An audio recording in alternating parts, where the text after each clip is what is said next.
Fala pessoal, ele é Abel Barreto aqui mais uma vez com vocês e agora a gente vai começar o setup do nosso Ignition, tá? Bom, bora lá então. Então aqui é onde a gente tinha parado, né? No nosso último vídeo, a gente estava com a nossa aplicação, ela já está rodando, já está conectado no OPC, então a gente já consegue trazer as informações com os dados aqui que a gente precisa, né? Então a gente vai começar a fazer a parte da configuração do Ignition, tá? Então, só mais uma vez recapitulando aqui com vocês a questão do Ignition. Se precisar de alguma dica, tem ali um vídeo dedicado para essa parte ali do Ignition, tá? Como que eu faço o setup. Eu gosto de utilizar ele aqui na Docker, tá? Mas tem como você também fazer a instalação e utilizar ele instalado no computador, tá? Dependendo da situação, pode ser que seja melhor ou não, mas eu só prefiro dessa forma porque eu não preciso fazer nenhum tipo de instalação. E aí, tendo esse Docker rodando, a gente começa a fazer a parte da nossa configuração, tá? O que eu acho muito legal do Ignition, tá? Primeiro de tudo, o setup aqui da configuração dele vem no localhost 8088, perdão, tá? Durante a instalação eu comentei para vocês como que a gente faz para mudar essa porta, mas aqui para mim tá ótimo. Já resetei o meu trial aqui agora há pouco, tá? Então daqui 1 hora e 30 minutos mais ou menos, né? Ele vai habilitar aqui para a gente resetar o trial. Aqui eu já deixei ele ativo para que a gente possa utilizar, tá? E coisas que são importantes, tá? Coisas que a gente precisa se atentar. Tá? Dentro dele existe a possibilidade da gente trabalhar com dois tipos de projetos, tá? Projetos que são para uma aplicação desktop, tá? Onde você vai utilizar um software que vai ser instalado, que você precisa fazer o download, instalação, tá? E existe a opção de você utilizar um Perspective. Tá? O Perspective nada mais é do que você rodar a sua aplicação direto do browser, tá?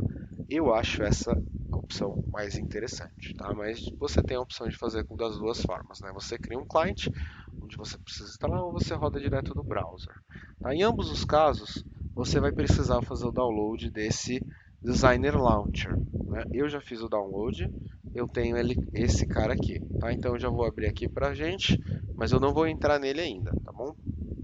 Eu só vou deixar ele carregado aqui para nós, tá? A carinha dele é essa daqui, tá bom? Bom, tem já uns projetos que eu criei, que eu estava testando, mas a gente vai vir aqui para a parte de configuração do lado esquerdo. E toda vez que você entra aqui, ele fala que você precisa logar. Se você não tiver logado, ele vai pedir para você logar, tá? A senha, tá? Quando eu fiz aqui pela Docker. Se você ficar na dúvida, você pode vir aqui, ó, abrir no VS Code, as configurações dessa Docker, tá? E aqui a gente vai ter as informações dela, tá? Então,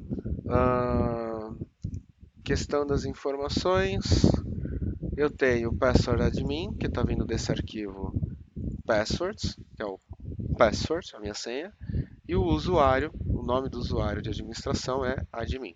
Tá? Então eu já deixei configurado aqui, então eu vou vir aqui e vou pegar esse cara aqui. Então é admin, o nome do usuário, e a senha é password. Vou dar um continue. Ele vai entrar nas partes aqui de configurações do nosso sistema, tá? Então existem aqui diversas coisas que a gente pode setar, tá? A gente tem a parte aqui do backup, do restore, se a gente quiser fazer um backup das nossas aplicações, depois posteriormente a gente quiser restaurar elas, até por questões de mudança de servidor, mudança de aplicação, qualquer coisa do tipo. Tá? A gente tem aqui a parte de license, então quando você tiver uma licença e precisar ativar ela, você vai vir aqui nessa parte de license e fazer isso. Os módulos, né?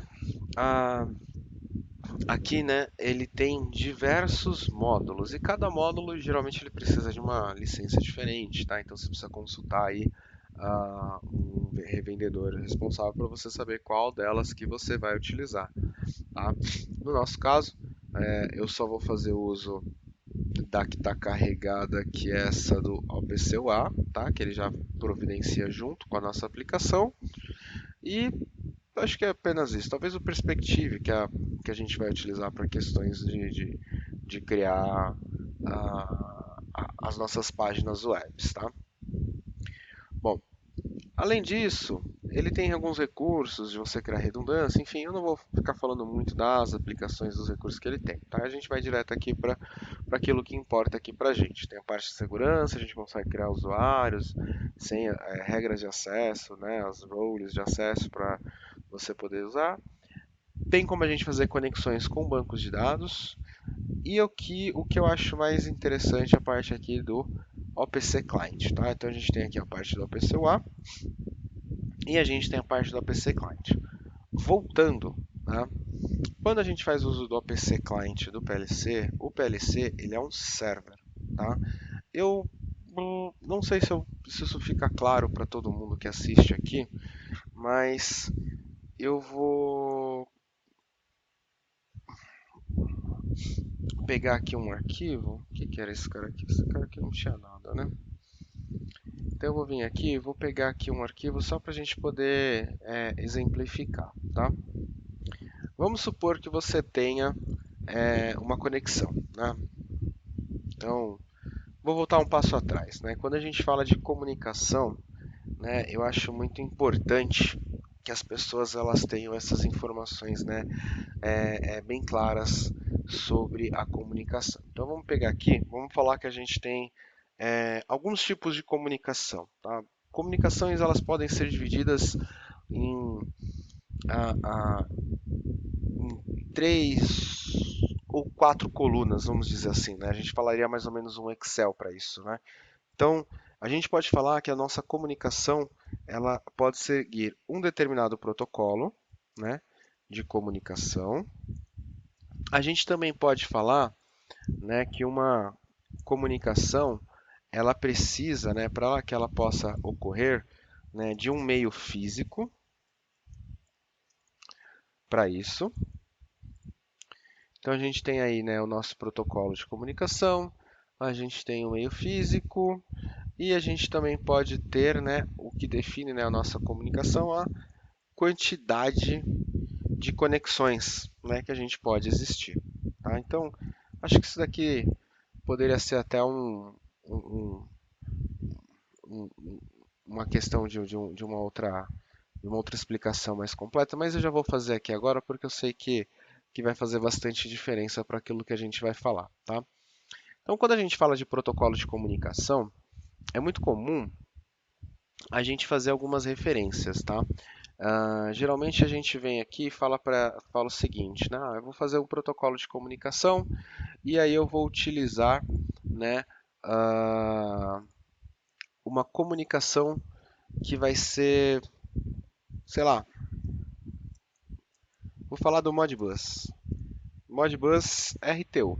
Tá, o que é uma comunicação do Modbus, do protocolo Modbus RTU? É um protocolo aberto, hoje ele é mantido, né, pela Schneider, né, mas muitas empresas acabam utilizando por ser um protocolo aberto, né, você não paga nada para você implementar ele dentro do seu dispositivo. Tá? O que é interessante desse Modbus? Né? Qual que é o meio físico que você pode instalar ele? Né? Qual que é o meio físico que você pode usar ele? Ele pode ser utilizado num R232. Tá? Existem alguns casos onde ele é utilizado no R232. O que isso significa? Quando você está usando uma comunicação R232, que vamos dizer aí que é uma comunicação a 3 fios, tá? Você tem uma limitação que a conexão ela é de 1 para 1. Opa. Ela é uma conexão de 1 para 1. O que é uma conexão de 1 para 1? Você tem uma pessoa, né, um dispositivo que envia e você tem um dispositivo que recebe, tá? Então assim, o limite de comunicação dela é justamente essa, tá? Você não consegue fugir disso. Isso daqui, tá, pessoal? Só para deixar claro, é por causa. Opa, achei que a gente ia ter uma opção mais legal. É por causa desse cara aqui, tá? Então, esse limite de comunicação ele está diretamente relacionado à questão do meio físico, tá? E se eu quisesse fazer aqui, sei lá, vamos supor, eu quero pegar, vou duplicar aqui essa linha e vou falar para você, eu quero continuar usando o Modbus, só que agora eu vou fazer uma comunicação no RS 422, opa, 422, que é A4 fios, né? Full, full duplex, né? Half duplex, acho que era full duplex que chama. O que que muda? Nada. Só muda que agora você pode se comunicar de 1 para N. O que que é esse 1 para N? 1 para N, tá, pessoal? Só para vocês saberem. Esse N, ele pode variar, né? De... Cadê meu? 1. O N ele pode ser de 1 até 31 dispositivos. Deixa eu aumentar aqui um pouquinho. Isso daqui é o que pode acontecer com essa comunicação.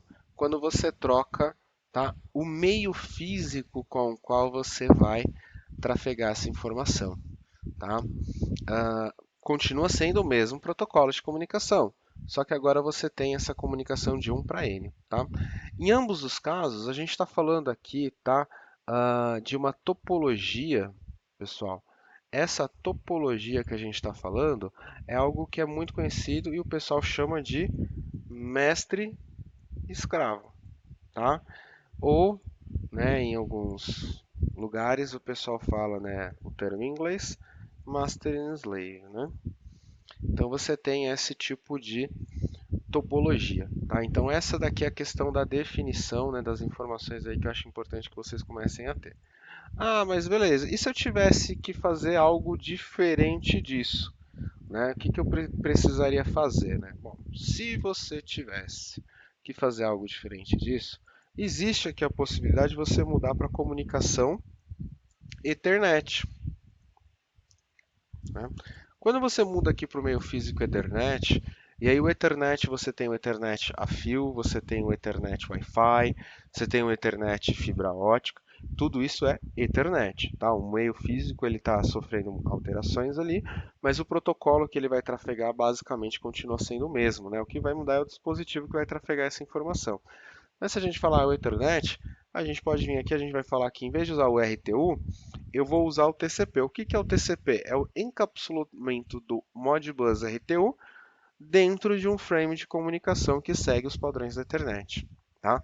Quando isso acontece, esse cara aqui ele muda drasticamente. O N ele pode chegar de 1 até 253 dispositivos se o nosso gateway, tá? Gateway não, se a nossa máscara de rede ela for 255, 255, 2550, tá? Então isso daqui acaba aumentando, né, a possibilidade de comunicação, tá? Se você muda essa máscara de rede, existem algumas regras, tá? Mas se você muda essa máscara de rede, esse número aqui ele aumenta consideravelmente. É como funciona na nossa internet, né? Aqui eu estou usando o protocolo IPv4, mas se você for para IPv6, cara, muda completamente, tá? Mas é basicamente você ter a questão do endereçamento do seu dispositivo. E o que que muda, né, deste cara para cá, né?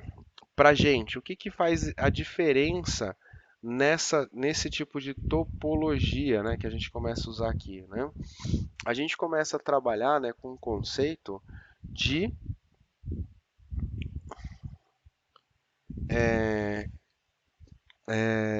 client and server, tá?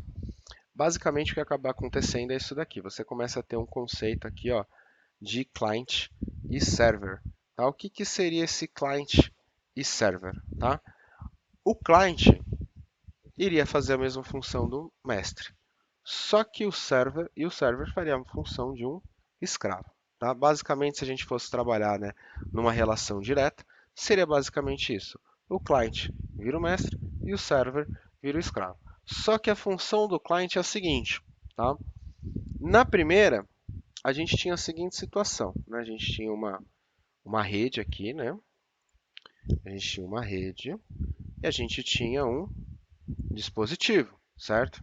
Que a gente podia falar que era de 1 para 1, né? Então a gente tinha a estrutura da nossa rede que a gente montaria, ela seguia, né, esse comando aqui, né? Então ele vinha daqui para cá e daqui para cá, certo? Isso daqui seria, né, o nosso RS232, beleza? Isso daqui seria o nosso RS232. O nosso, o nosso 422, né? O que que ele faria? Bom, basicamente você teria um mestre, certo? Vamos falar que a gente tem um M aqui em cima e você teria um, cadê? Escravo, um slave, certo? Só que daí você tem a possibilidade, opa, deixa eu ver aqui,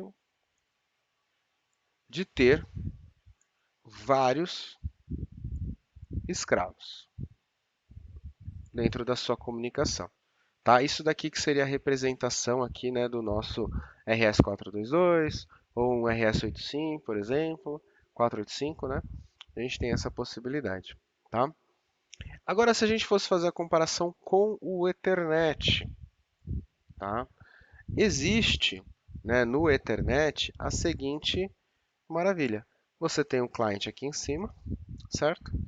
E aí você teria vários servers aqui embaixo. Beleza, tá?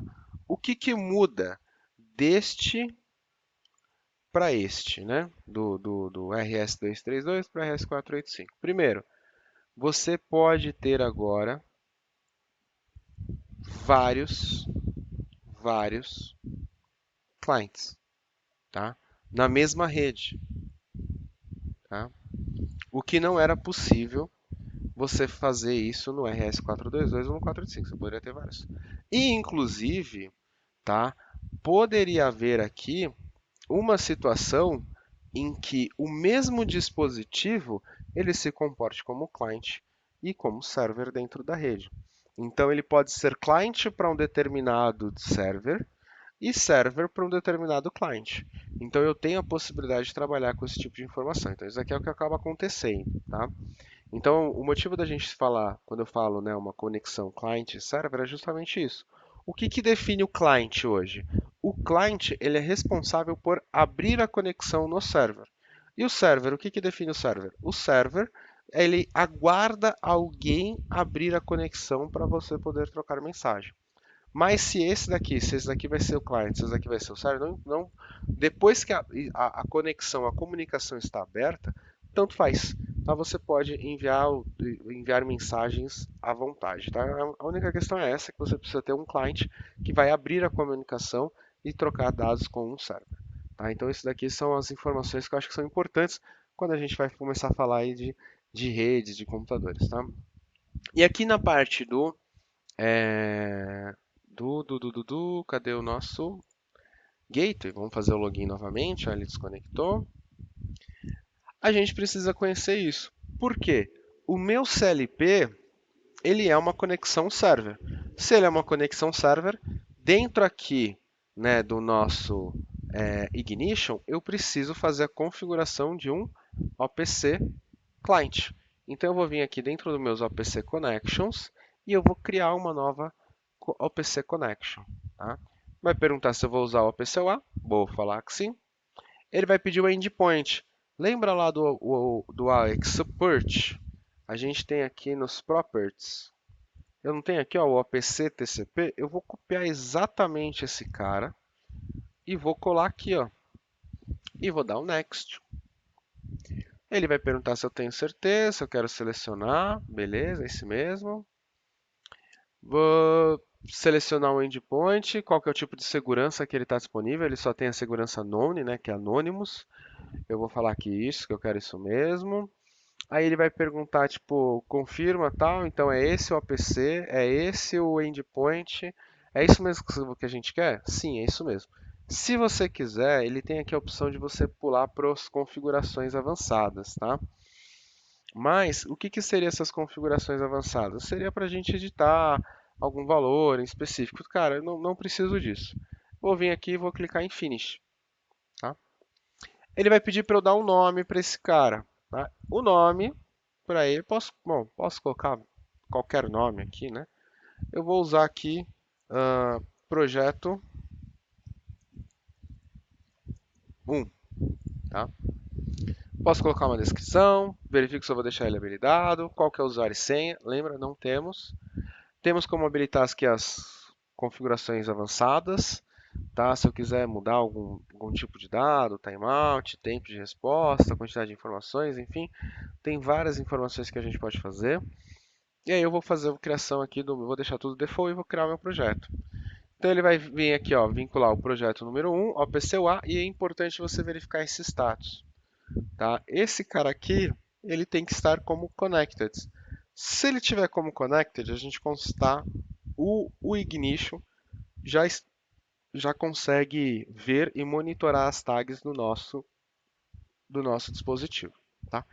Então, feito esse pedaço aqui, a gente pode passar para o uh, pro nosso, pro nosso design. Tá? Essa daqui era em parte importante aqui que a gente precisaria fazer para o nosso designer. Tá? Então, eu vou vir aqui no meu Ignition, no Designer Launcher, que ele já abriu, e eu tenho aqui alguns dados. Bom, uh, a gente pode fazer o seguinte, né? Já tem um aqui, eu poderia criar, eu vou criar um novo, né? Vou adicionar um novo designer aqui, ó, só para ficar mais fácil, tá? Ele está perguntando, né, se eu quero criar um novo designer, se eu quero apontar para algum dos que eu já tenho aqui, se eu quero adicionar manualmente algum host, porta. Bom, enfim, tanto faz. Eu estou utilizando o Front-End Gateway, tá? É o meu localhost 8088, ele já está com status rodando. Eu vou clicar aqui embaixo para adicionar um designer. Ele adicionou nesse cara. Pô, não quero, quero um outro nome. Manage. Você pode vir aqui, ó, nesse designer e trocar. Eu vou falar que aqui são os projetos e Barreto, tá? Por quê? Dentro desse projeto e Barreto vai ficar aqui todos os projetos que a gente vai criar. O projeto 1, 2, 3, até o projeto 21, né? Então ele tem aqui a parte do endereço e apenas isso. Apply, ok. Então agora eu tenho o meu projetos e Barreto, que são os projetos que eu vou utilizar. Eu não lembro o que tem nos outros, vou deixar aí. E eu vou clicar nele, tá? E clicando nele, você pode dar um duplo clique ou vir aqui Open Designer. Então eu vou vir aqui no Open Designer e aí eu vou esperar, tá? Ele vai começar a carregar essa telinha aqui, ó. Ele está tentando fazer o load da aplicação em si, tudo que ele precisa, né? Vamos aguardar, download de projetos, extraindo os scripts e tal. É uma aplicação em branco, então ele não vai ter nada aqui configurado. E aí ele vai pedir para eu fazer o login. Tá vendo aqui? Então é lá, faço o login. O login aqui tá, pessoal, admin password, o mesmo que a gente usa lá no nosso, na configuração do nosso Ignition, tá? Abri aqui, que legal. Ele já estava apontando para esse, dentro do designer, eu consigo criar projetos. Então aqui eu criei, né, uma aplicação onde eu lanço as informações, tá? E dentro dessa aplicação onde eu lanço as informações, eu vou criar os meus projetos. Eu posso ter dentro do mesmo Ignition vários projetos diferentes. E dentro desses projetos eu posso ter telas diferentes, telas que vão fazer coisas e recursos diferentes, tá? Então aqui, vamos fazer aqui a configuração, né, de um novo projeto. Eu já estava fazendo um aqui, brincando, não lembro o que tem nele. Vou criar um novo. Projeto D. Vou colocar aqui projeto 1. Título desse projeto. A gente pode ser super criativo, colocar projeto 1. Existe algum template? Não tem template, não tem projeto parente. Ele tem aqui um recurso que seria como se você criasse uma classe de projetos, né? Você cria um template, aí você consegue importar os dados do outro template. Enfim, no nosso caso eu não preciso de nada disso, a gente vai fazer a configuração desde o começo, tá? Aqui ele já está pedindo um tag provider, a gente vai criar, tudo isso aqui a gente vai criar dentro dele, tá? Se eu tivesse um database aqui default, né, um banco de dados padrão, se eu quisesse criar se eu tivesse já um provider de tags que já tivesse pronto e configurado, eu já poderia utilizar. Então, tudo isso daqui eu vou criar na mão, tá? Então vamos vir aqui, ó, Create a New Project. Ele começa a fazer a inicialização aqui, né, da nossa UI.